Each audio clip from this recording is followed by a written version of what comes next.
Tolong jenengan sebagai ketua DPD Jawa Tengah pimpinlah anggota yang berkualitas. Jangan sampai tadi banyak-banyakan anggota dengan sosis sebelah tapi malah tidak berkualitas yang mantap.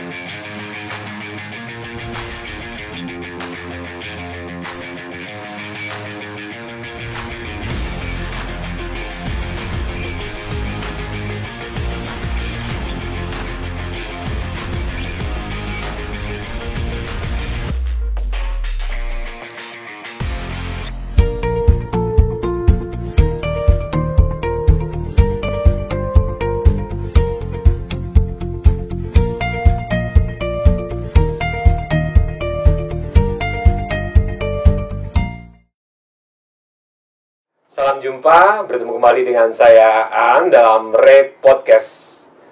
Sore ini kaget juga nih, ada datang dari Jawa Tengah nih, pengurus Jawa Tengah nih, teman-teman nih.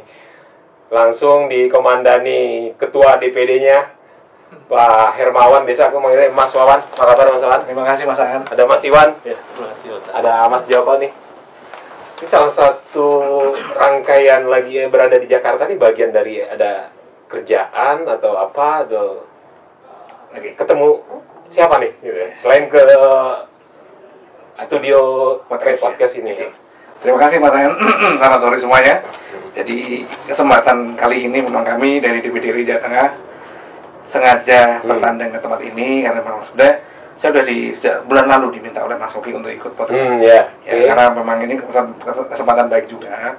Makanya saya kebetulan didampingi oleh Pak Joko Santoso selaku Wakil Ketua Bidang Tata Ruang dan Pertanahan ya Pak Joko. Bidang Tata Ruang dan Pertanahan. Dan sedangkan saya ada Mas Iwan, Wakil Sekretaris 1 di DPD RI Jawa Tengah. Jadi kedatangan kami di sini memang kepingin bersilaturahmi terutama kepada Mas Dani selaku Direktur Eksekutif dari DPP, dan kebetulan tadi bertemu juga dengan Pak Adri Istanbul Ligagayo. Karena beliau kan Kepala Badan Advokasi ya. Kemudian memang kita kepingin audiensi dengan beliau karena tadi sesuai dengan kemarin pada waktu kami sempat mendampingi Pak Menteri PKP Pak Marwarar Sirait.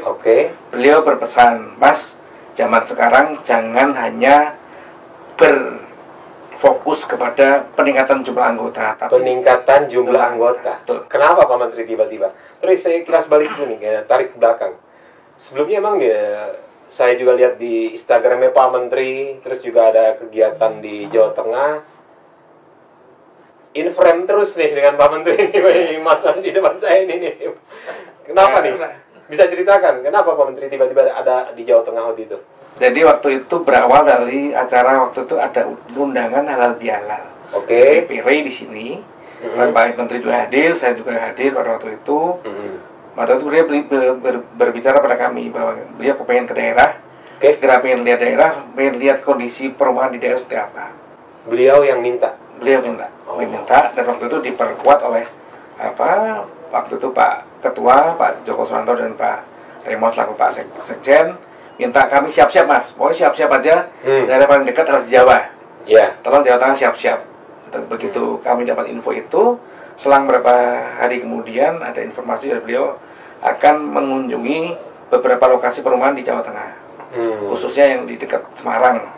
Jadi ada 3 kabupaten didatengin, 1 kabupaten Semarang, terus kedua di Kabupaten Kendal, dan terakhir di Kabupaten Batang. Kemudian memang momentumnya adalah waktu beliau meresmikan program pembelian rumah untuk nakes. Betul. Siap. Dua menteri dan. Jadi surprise sekali karena beliau datangnya hari Minggu waktu itu. Hari Minggu kita tidak pernah menduga ada sebelum acara dong. Kan? Sebelum acara dong. Kalau beliau akan mengundang kita rakor terbatas, rakortas. Rakortas jam 12 malam. dengan kami, dengan beberapa asosiasi perumahan lain. Rakornya alias di tempat ngopi. Belum. Khusus. Jadi beliau waktu itu juga mau meresmikan Balai Perumahan Pemukiman BP2 Jateng. Kemudian memang lokasinya di Kabupaten Semarang. Jadi beliau mengundang situ, ya kita di sana sambil seperti biasa ramah tamah, makan malam bersama, hidangan-hidangan ada di jamu dari balai.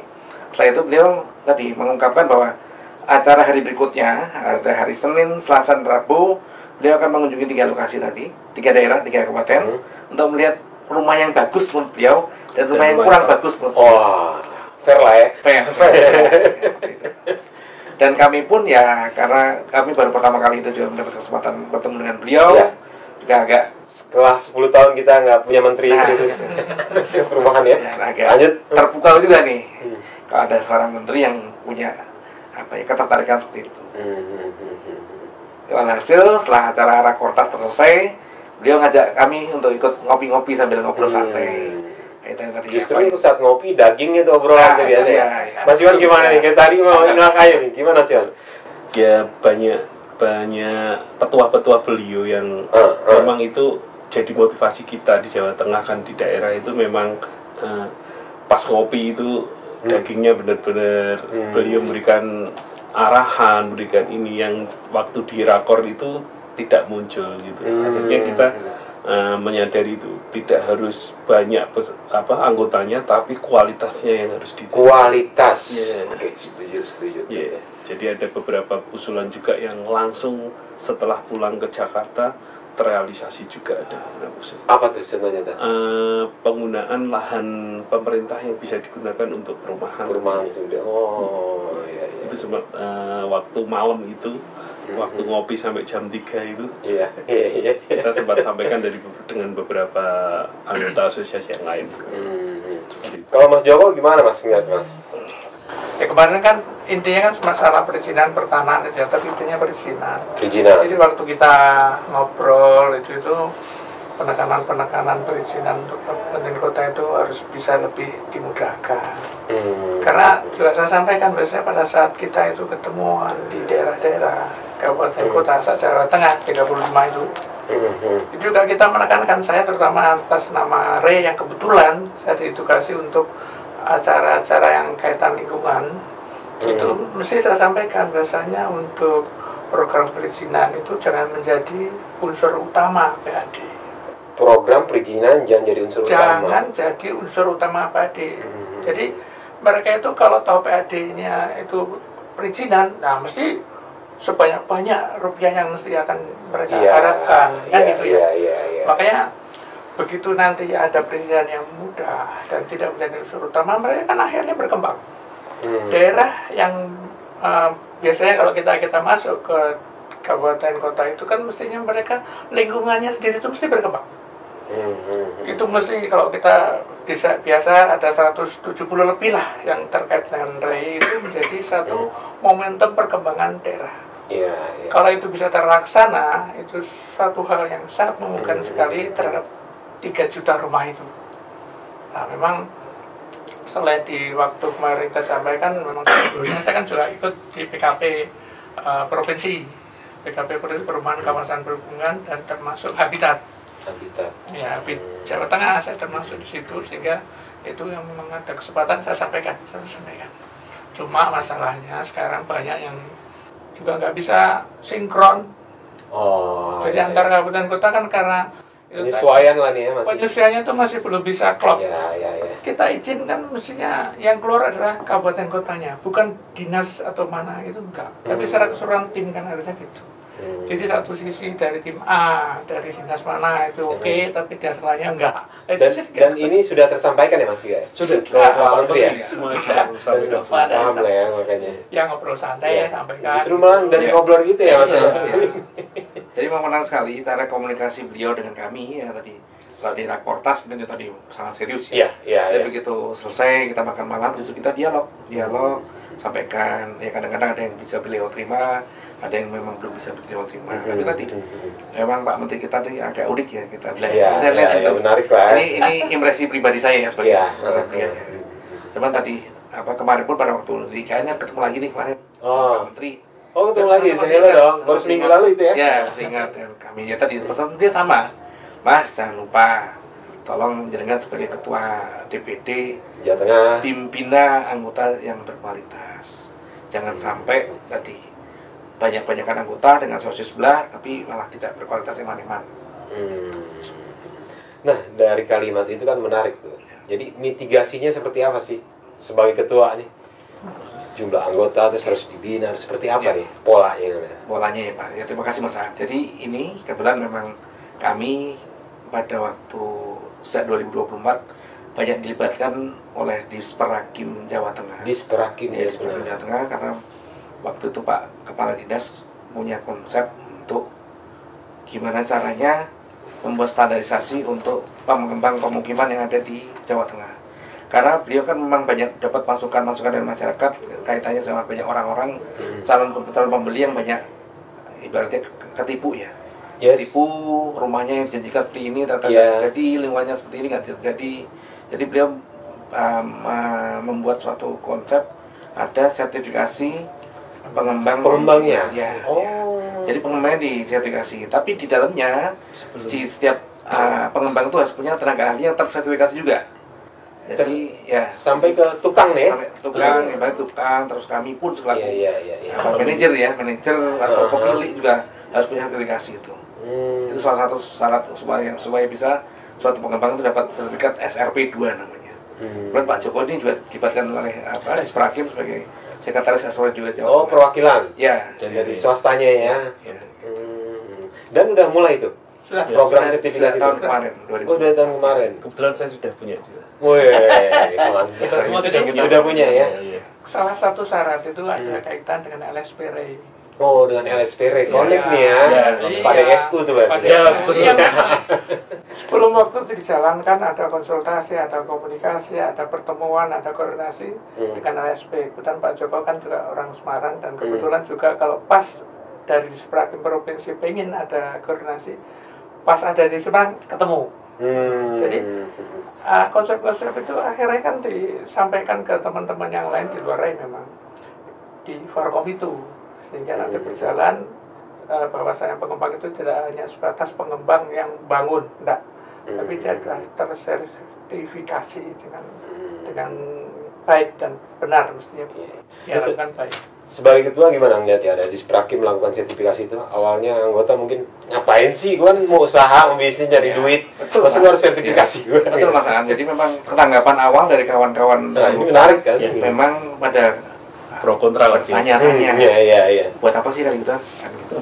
Karena kan mereka merasa, kawan-kawan merasa sudah menjalankan prinsip sebagai seorang developer yang baik kan. Iya. Tapi ternyata kan tidak semudah itu. Iya.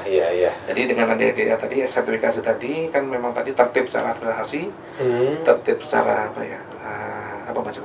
Ya kegiatannya, cara membangunnya, keselamatan ini. Ya semuanya itu ada standar yang harus dilakukan ya. Termasuk juga persyaratannya tadi, terus juga kaitannya tertib secara setelah bangunan jadi pengelolaan lingkungan, PSU-nya. Dan itu dirasakan dampaknya setelah mengikuti pelatihan sertifikasi itu? Pasti dirasakan. Banyak hal yang dipelajari. Nah belakangan nih program 3 juta rumah nih, gimana sih di Semarang tuh? Di Semarang, di Jawa Tengah nih, merespon ini kan udah program nasional, program presiden gitu kan. Terlepas hiruk pikuknya pemberitaan, tapi kan yang membangun emang udah tugas ya, emang kerjaan, emang udah bisnisnya. Gimana nih Pak? Jadi gini, kalau di Jawa Tengah kebetulan memang tahun kemarin 2024 kan kemarin sempat ada permasalahan kuota ya. Kuota yang harusnya 160.000 habis di pertengahan tahun ya. Terus baru ada dibuka lagi Agustus, tapi baru jalan Oktober. Akhirnya sampai akhir tahun 200.000 lebih sedikit. Nah, dengan ada Pak Menteri, Kementerian PKP terbentuk, ada Pak Menteri Araini yang dari awal memang sudah punya keinginan untuk memperbanyak kuotanya. Dan kemarin yang kami dengar langsung dari beliau pada waktu acara IKN, UTKN itu, UTKN, beliau menyatakan bahwa kuotanya nambah nggak jelas 220.000, 350.000. Kemarin udah ada statement beliau di DepQ. Ya kan, dan katanya masih mungkin jadi 440.000. Paling nggak berarti itu kan buat teman-teman pengembang anggota se-Jawa Tengah dan se-Indonesia yang fokus di rumah subsidi itu suatu kabar baik banget. Cuman sekali lagi kan tidak cuma kuota aja yang sebenarnya kita inginkan, kemudahan perizinan, terus tadi jumlah calon konsumen juga. Karena konsumen sendiri sekarang kan memang banyak terkendala karena itu Slik atau BI checking lu ya. Ya dari hal sepele kayak pay letter yang menimbulkan perbankan jadi langsung mencoret dari list mereka kan. Itu yang harusnya tadi ada suatu apa ya? Relaksasi atau lah. relaksasi. Iya, relaksasinya seperti apa? Dari OJK kemungkinan besar oke. Cuman dari perbankan sendiri selaku yang pelaksana itu yang Perbankan ya. kadang-kadang ya tadi Unsur Masih- prudennya kali ya, mereka. betul. Iya, mudah-mudahan bisa Ya. terrealisasi itu. Ya. Ya mudah-mudahan begitu hampir 3 juta rumah berjalan baik, itu banknya juga jangan terus dibiarin aja. Iya, lari ke sama Dananya ya. itu intinya harus ya. juga diperhatikan hingga tidak Iya, kembang-kempis lagi. Nah, kalau Mas Iwan gimana nih? Potensi rumah subsidi di Jawa Tengah tuh banyak di daerah mana nih? Dan Mas Iwan banyak main di mana biasanya? Di Jawa Tengah itu memang tidak merata sih, Pak. Nggak merata Jadi ya? yang besar itu memang di sekitaran Semarang Kota. Jadi di Semarang Kabupaten- Kota ya, kota Kabupaten penyangganya tuh ya. Iya. Internalnya ya, Iya. internalnya. Kabupaten Demak, Kabupaten Semarang sama Kabupaten Kendal. Di Jawa Tengah sendiri terbesar memang setiap tahun itu hampir berapa persen sendiri itu di Kabupaten Kendal. Kabupaten Kendal kan paling banyak Konsumen. potensi konsumen dan realisasinya setiap Karena tahun ada itu. industri ya, Mas? Ya. Ada kawasan industri juga industri di kota Semarangnya juga dekat Oh, di perbatasan. Kota Semarang. Nyambung dia. Akhirnya ya ada di kabupaten kota yang lain yang misalnya Solo Raya juga cuma tidak sebesar di Kabupaten Kendal. Jadi saya juga punya perumahan di Kabupaten Kendal akhirnya. Oh, gitu. Dan di Kabupaten Semarang juga dan di Kabupaten Demak. Akhirnya kan itu memang permintaannya terbesar di Jawa Tengah. Permintaannya terbesar. Ya, sampai saat ini permintaannya terbesar. Gitu. Karena mungkin saya juga di sekitar Semarang. Karena memang kalau kita harus ke kabupaten kota lain, pernah ke Pati dan Kudus, Jepara itu permintaannya tidak sebanyak yang di sekitar Semarang. Ya. Nah, ada bedanya nggak sih rumah subsidi produk dari anggota RE ini dengan dibanding yang lain gitu? Mungkin bisa keciri, oh ada fasilitas ini deh biasanya gitu. Mungkin Pak Joko bisa menjelaskan. Mungkin salah satu pengembang subsidi yang paling bagus di Oh, gitu. Nah. Mungkin semoga Pak. Bisa. Jadi sebenarnya kalau itu standar sih. Sama. Iya, iya. Cuma yang beda adalah fasilitas pendukungnya. Ya, seperti Ya, lingkungannya, Mhm. akses jalan masuknya, fasilitas. fasilitas yang ada di situ itu nantinya seperti apa. Jadi kita harus jabarkan masing-masing itu bedanya hanya di situ. Jadi ada intinya kan sebenarnya harganya sama, ketentuan harga. Ya, harga sama ini kan. Tapi kan orang tetap kita tuh beli rumah harus ketok-ketok juga. Survei, saya dulu beli rumah tuh survei malam loh Pak. Ini daerahnya aman gak sih? Karena saya di pinggiran Jakarta nih kan. Aman gak sih? Terang gak sih? Gitu kan. Itu yang kita jual lebih kan karena lingkungan, fasilitas lingkungannya. Sehingga gitu ya. mereka itu bisa gampang untuk mendapat akses dia mau kemana, sehingga itu dia akan pilih. Saya sendiri sekarang itu ada NUP yang banyak juga. NUP, rumah subsidi pakai NUP ya? Iya, NUP karena ya? belum siap.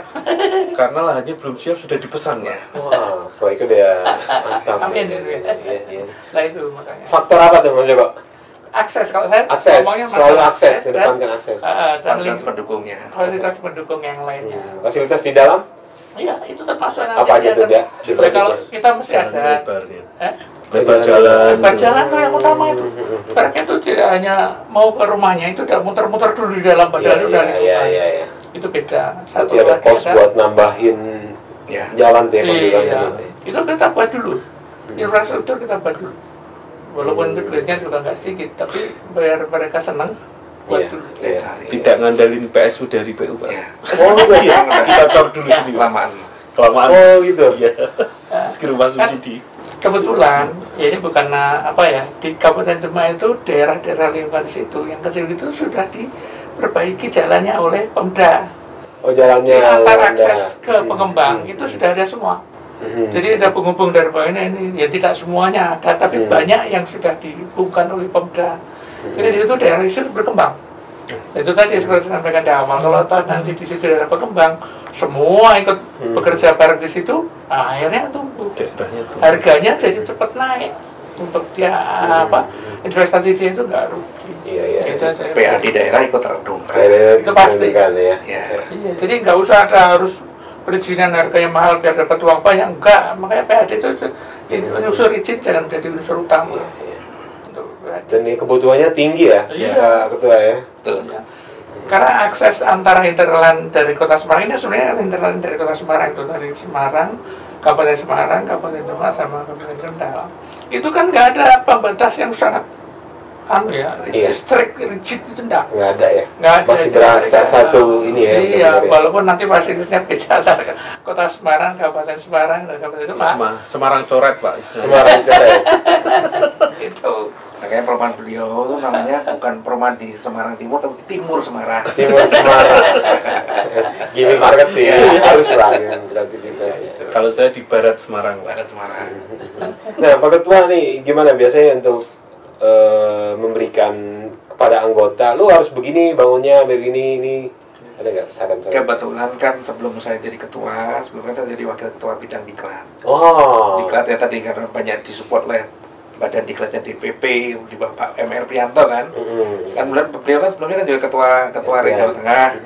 Beliau naik ke pusat jadi ketua badan diklat. Jadi beliau memang banyak memberikan motivasi pengajaran pada anggota melalui diklat yang kita adakan.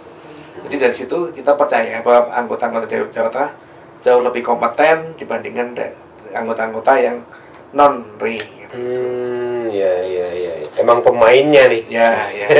Jadi praktisi-praktisi yang bahkan di dalam diklat ada Pak Arif Pone, ada Iya, Pak Pak, Arif. Iya, benar. ya, Pak? Banyak.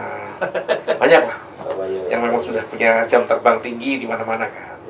Gitu. Nah, tahun 2024 pertumbuhan ekonomi Jawa Tengah tuh lebih besar tuh dibanding Jakarta, Jawa Barat, Jawa Timur. Properti penyumbang terbesarnya juga kali ya. Harapan kami seperti itu Pak. Jadi Iya. 2024 kemarin ini data dari Disperagim Jateng itu hanya terbangun 14.000. 14.000 untuk 14.000. rumah FLB. FLPP, oke. Cuman tahun ini Jawa Tengah ya? target dari Disperagim itu 20.000. 20.000. Jadi peningkatan 6.000 unit. Ya. Mungkin masih jauh dibandingkan Jawa Barat atau daerah-daerah lainnya. Cuman tadi kita berharap tadi momentum ini 2025 dengan adanya gerakan percepatan 3 juta rumah itu bisa mendongkrak penjualan rumah di Jawa Tengah. Kalau komersial gimana nih Pak Ketua? Perkembangannya? Komersial saat ini karena memang di RI Jawa Tengah sudah sering mengadakan pameran secara rutin. Tahun ini insya Allah akan ada 6 pameran. Oh, oke. Kita sudah menggandeng terbang Setahun 6 kali? 6 kali. Keren ya? Target kita. Per 2 bulan? Karena tadi kan kita akan Perbankan. menggandeng Himbara. Wah, Himbara kan ini perlu semua dicontoh nih. Semua perbankan Media kita lain. berikan kesempatan. Jadi kemarin pertama kali pas HUT-RI itu kan bulan Februari. Itu kan bersamaan dengan HUT-nya BTN. Kita co-branding dengan BTN. Terus kemarin pada waktu setelah Lebaran kita dengan BSI. Nah ini nanti insya Allah Agustus ya. Itu dengan BRI. Bahasanya dengan Bang Himbara ya. Iya. Tinggal digilir aja. Karena mereka juga butuh, mereka juga Iya, butuh momentum untuk Bang kan bisa memperkenalkan penting duit gue keluar nih. mereka. Iya. Terutama yang untuk komersial kali. Dan kebetulan memang kami tadi dari Jawa Tengah ada 7 komisariat. Ini besok hari 7 komisariat. Ya. Oke. kan ada Semarang, Solo, Pati, Kedu, Tegal, Pekalongan, dan Banyumas. Oh. Itu besok Jumat itu akan ada Re-Expo di Solo. Solo. Ya. Okay. Terus bulan depan ada juga Re-Expo di Tegal. Tegal. Terus Okay. mungkin ada Banyumas juga segera siap-siap mau ada Re-Expo. Harapan tadi nama Re kan semakin dikenal nih, ada namanya Re-Expo kan. Iya. Nama Re-Expo dikenal. Oh, sekarang ke kota kabupaten itu ya. Komisariat. Ya. Namanya dengan nama Re-Expo ya. Ya, kita beri nama Re-Expo. Dengan tujuan tadi semakin banyak masyarakat aware dengan nama REI, asosiasi perumahan tertua dan terbesar di Indonesia. Tapi juga tadi orang jadi tahu dari kualitas perumahan yang dijual oleh teman-teman REI kan berbeda dengan yang lain. Harapannya itu sih dari situ. Nah, rumah yang komersial itu banyak diserap di kisaran harga berapa sih kalau di Jawa Tengah nih? Dan titiknya di mana paling banyak sekarang? Jujur paling banyak masih kota-kota besar. Kota besar. Solo, Semarang, Solo, Purwokerto. Tegal juga. Oh, Tegal udah mulai ya. Segmentasinya antara range harga ya masih ya Mas, 400 sampai 1 M. Ya. Tapi ada beberapa titik juga yang tetap sudah penyandang nama besar dari developer nasional ya. Ya, developer nasional. Ternyata udah harga paling 2. Tapi perlu ya. Ya. Developer nasional masuk tuh buat ngidupin kawasan ya. Betul. untuk hidupin kawasan dengan men-trigger tadi. Iya, Agar teman-teman pengembang lokal bisa jadi tergerak kan. Tergerak terus ya ngintil Ya, di sekitarnya gitu ya. Kan tumbuh. Iya. Tapi Mas Iwan ada proyeknya yang dekat-dekat pengembang besar? Sebenarnya kalau di kebetulan memang Ciputra itu yang besar di kawasan Semarang Barat. Lah saya di baratnya Semarang. Oh iya, Semarang Barat ya. Oke, iya. Jadi memang Satu garis lah ya. udah dekat memang dengan itu besar sih memang di situ Ciputra Group bekerja sama dengan Karya Dekar kalau nggak salah. Ada nggak efeknya gitu kan? Buat kawasannya, buat proyek Mas Iwan sendiri dengan adanya pengembang besar itu? Kawasannya jadi terbentuk bagus Pak di situ. Terbentuk bagus, infrastruktur ya? Ya, infrastrukturnya jadi di sana akhirnya kan banyak ada mallnya, ada ininya, Perkantoran ya, akhirnya pekerja juga di situ. Terus untuk cari rumahnya Ya, subsidi ya. akhirnya di luaran itu kan, efeknya kan akhirnya ya. di situ juga. Kita kena imbasnya dikit lah, lumayan. Kadang ya, di mana ada gajah ya semut ada gula ada semut ya. Hutan, ya. Pak Ketua, dalam waktu dekat ada program apa nih dari Ray Jateng? Ya, terima kasih Mas. Jadi kemarin terkait dengan permintaan dari BPBD Jawa Tengah, BPBD Ya. Badan Penanggulangan Bencana. Bencana Daerah Jawa Tengah, Oke. memang minta kami dari RI Jawa Tengah menjadi pelaksana kegiatan membangun relokasi dan membangun kembali rumah-rumah korban bencana banjir. Korban bencana banjir. Yang kapan tuh banjirnya? Banjirnya kurang lebih sekitar bulan Maret ya, Pak. Maret ya? Maret April. Dan waktu itu Pak Gubernur langsung datang ke lokasi, Pak Gubernur yang baru Pak Lutfi. Pak Lutfi Datang ke lokasi dan beliau langsung ditangisi oleh para korban tadi. Dan beliau menjanjikan akan segera relokasi. bangun kembali dan relokasi. Dan beliau langsung ingat Ray. Oh. Ya, makanya itu suatu privilege sekali buat kami. Oke. Jadi beliau langsung Dikontak langsung Ya. Pak Gubernur? Ya, Pak Ketua? melalui Pak Disprakim waktu itu. Oh, Disprakim. Melalui BPBD Untuk juga. dan BPBD tadi bahwa kita diminta untuk segera membantu melaksanakan relokasi 15 unit rumah di Kabupaten Grobogan. Grobogan. Ya, insya Allah akan segera kita laksanakan di bulan Juni ini. Itu satu. Terus kedua kita juga melaporkan nih, kemarin kan kami tahun lalu kan mendengar dari DPP RI Pak Joko Suranto sebagai suatu ungkapan kebahagiaan bahwa Indonesia akhirnya bisa punya meraih medali di Olimpiade. Ya, Olimpiade Paris 2024. Ini atletnya siapa nih? Nah, kebetulan kan waktu itu ada tiga atlet. Iya. Salah satunya ada tinggalnya di Jawa Tengah. Iya. Atlet Satu bulu di Banten. tangkis. Oh, yang Ya, bulu tangkis. bulu tangkis, tapi namanya Mbak Gregoria Marisia Tunjung. Oh, iya kira-kira. Pada waktu itu setelah acara dari Paris, memang ada acara di Jakarta, beliau menyampaikan bahwa akan dari Ray memberikan hadiah pada 3 atlet tadi sesuai dengan domisili masing-masing. Akhirnya kemarin pada waktu akhir Mei, kami karena kesibukan dari Mbak Gregoria selaku atlet bulu tangkis yang lalang bungana ya, kita kemarin baru bisa menyerahkan hadiah itu kepada beliau. Itu di sela-sela waktu yang sangat padat sekali. Itu akhirnya perumahan itu ada di daerah Kabupaten Wonogiri, di suatu perumahan yang sangat asri karena di pinggir hutan itu. Oh. Tapi bagus sekali. Happy tapi kan? Tapi beliau happy sekali. Dan tadi ini suatu apresiasi yang luar biasa sekali dari kita ya, dari asosiasi Ray kepada individu yang berprestasi secara internasional. Ini bagian dari CSR-nya Jateng nih. DPP Ray juga. DPP Ray ya. Oke. Nah terakhir Pak Ketua, 2025 nih ada nggak target? Ada dong pasti target. Rumah subsidi berapa? Terlepas tadi Kim Praswil apa tadi itu menyebut 20.000 di Sparkim. Jadi Ray tadi selain peran Ray di Jawa Tengah kan memang kita selaku asosiasi terbesar, mungkin memang benar secara jumlah kami saat ini lagi tidak sebanyak asosiasi. Ya. Toko sebelah ya. Cuman tetap kita punya target ya tadi dari 20.000 tadi paling nggak kita bisa ambil separuhnya lah. Ambil separuhnya. 10.000 itu. Karena memang awalnya kan Ray kan orang-orang tahunya kan pengembang rumah. Nah itu ya. Komersial. Real estate karena masih bekas. Ya. Tapi kan sekarang dengan berjalan waktu semakin banyak pengembang anggota kami yang mengembangkan rumah. FLPP juga, termasuk kami pun juga akhirnya kan juga masuk ke FLPP. Itu jadi kita punya target optimis lah 10.000 bisa tercapai di 7 komisariat di seluruh Jawa Tengah. 7 komisariat itu. Sekarang udah berapa ini targetnya? Ada berapa unit nih sampai bulan ini? Target terusnya mungkin kalau dipantau dari si Kumbang ya. Jauh si Kumbang ya. Berapa Ya. sih? 1000-an. Udah ribuan ya. Baru 1000-an. Karena kemarin efek dari kehabisan kuota itu Habis kota ya. baru bisa bangun lagi setelah Lebaran. Iya, setelah Lebaran tuh biasa ada jeda lagi nih ya. Ya. Ketemu lagi Juli liburan gitu. Ya. Itu ngaruh ya. Tapi tadi tadi kita kemarin sudah diyakinkan oleh Pak Menteri bahwa jangan khawatir masalah kuota. Beliau Jangan khawatir masalah kuota. Kuota urusan beliau. Urusan Kementerian beliau. PKP ya. Kita fokus kita dari membangun sebaik mungkin, jaga kualitas, jaga nama baik REI juga. Jaga nama baik REI. Itu harapannya ya. Ya. Tahun ini. Ya. Oke, terima kasih Pak Ketua, Ya, Mas Iwan. sama-sama, Mas. Ayo, Pak. Next kita ngobrol lagi. Mungkin Boleh. saya yang akan datang ke Jawa Tengah nih. Kita tunggu di Kita sana. kunjungan proyek. Ya, jangan Oke, terima kasih. Terima kasih.